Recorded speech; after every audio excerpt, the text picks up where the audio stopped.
2 years ago, my partner Sandra and I brought Lynbreck Croft. So it's 150 acres of what we call pure Scottishness.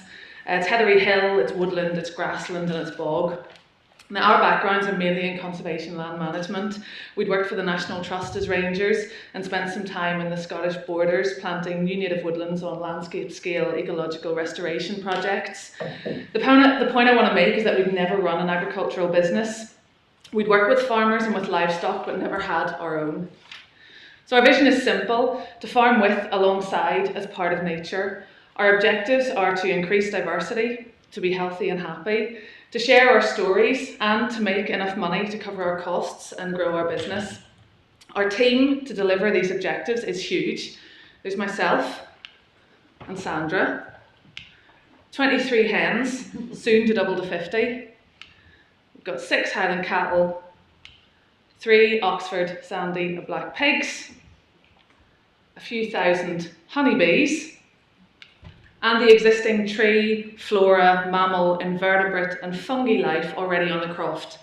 We also have a few sheep arriving tomorrow, for good measure. Our boss is wonderful and all-powerful, but is someone not to get on the wrong side of. That's nature.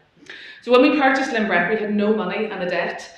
2 years on, we're debt-free, with a little money in the bank and a growing business. So here's our guide to farming with nature. Number 1, it's all about the soil. The one thing all farmers have in common is that our businesses are directly impacted by the health of our soils. We've decided on a non-input approach. No fertiliser, pesticide, herbicide or lime. Instead, our animals do the soil stuff for us. Carefully planned grazing of a mixed cattle and sheep herd that are moved daily in a group, followed by pasture hens.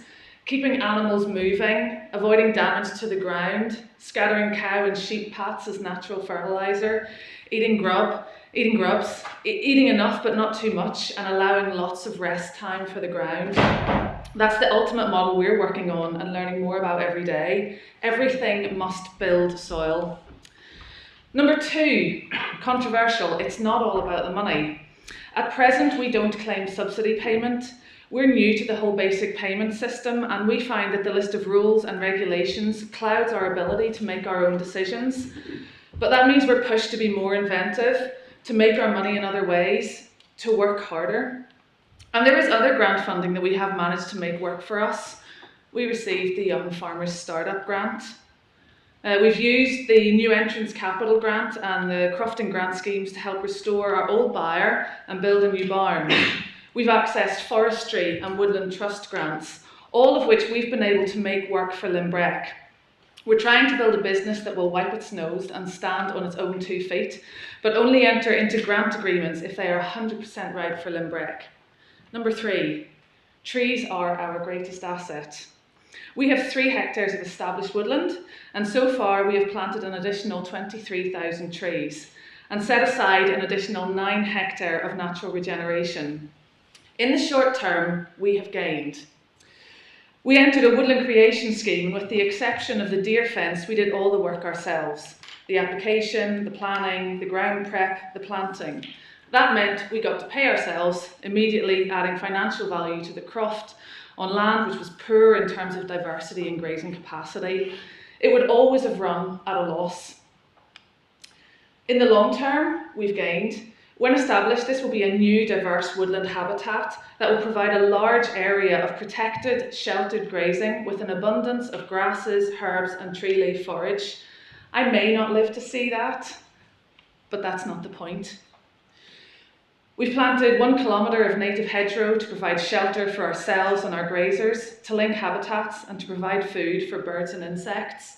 And this autumn we'll plant another 5,000 trees in an agroforestry project, one where we'll grow tree fodder and make tree hay. Very simply, trees protect and improve our soils and our animals. In a climate that's becoming wetter and more extreme, they're an essential part of our farm for the future.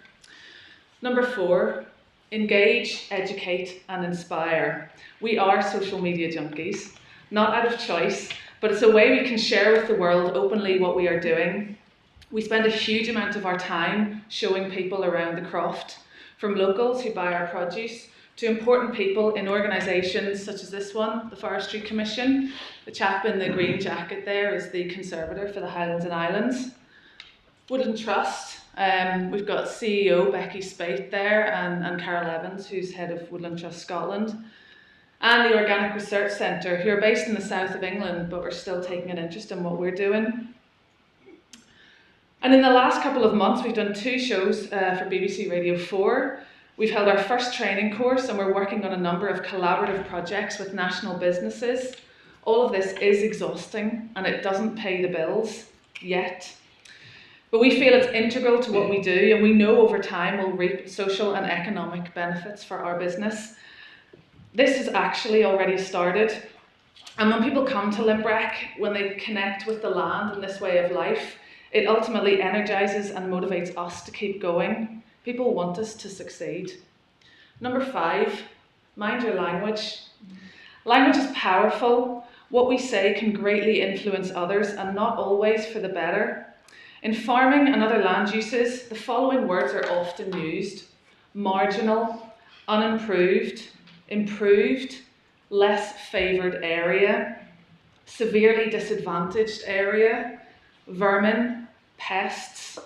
We don't think any of these words apply to our land or our extended team at Lynbreck. Our flora and fauna in balance provide opportunities, not threats. When things are out of balance, nature will tell us, and we need to be open to that. What we don't do is manage our land or manage nature. We just lose time and money fighting a continuous war we'd always be losing. Number 6, we can do it all. At Lynbreck, we have forestry, we have farming, we even have shooting. Because of a lack of natural predators, we hunt deer and rabbits, both of which go into our freezer and into our bellies. We hope to have tourism soon by offering accommodation and farm tours. And this summer, very excitingly for us, we're installing a butchery and food processing facility where we can process, cure and smoke our own produce. In terms of our land, we want biodiversity in bioabundance rather than targeting a handful of species, because that's just not nature's way. Number 7, food is medicine. We live in an age of convenience. Most people have no idea what is in the food that they buy. Most off-the-shelf products are so low in nutritional value that we need to eat more of them, making us gain weight and fill our bodies, our lives, with unknown chemicals that ultimately make us sick. At Lynbreck, we think we have healthy animals, eating healthy food that produces healthy meat full of nature's best. We grow as much of our own produce as we can, and we try and stay active.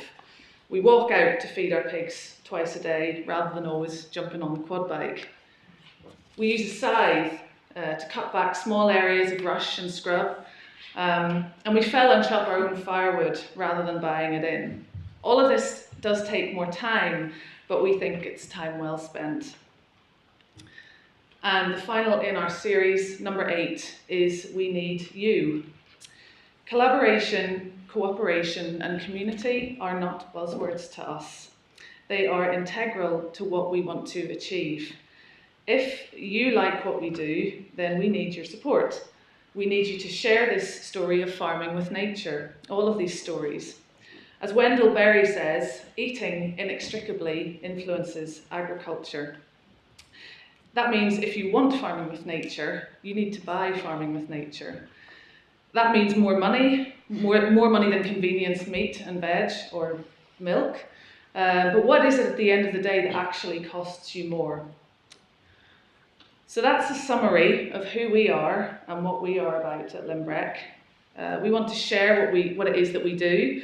We don't want to preach or criticise others. We just want to work hard, enjoy life and live in harmony with our special corner of Scotland that we feel very lucky to call home, and run it as a sustainable business for people and for wildlife. We're just at the start of our journey. Thanks very much.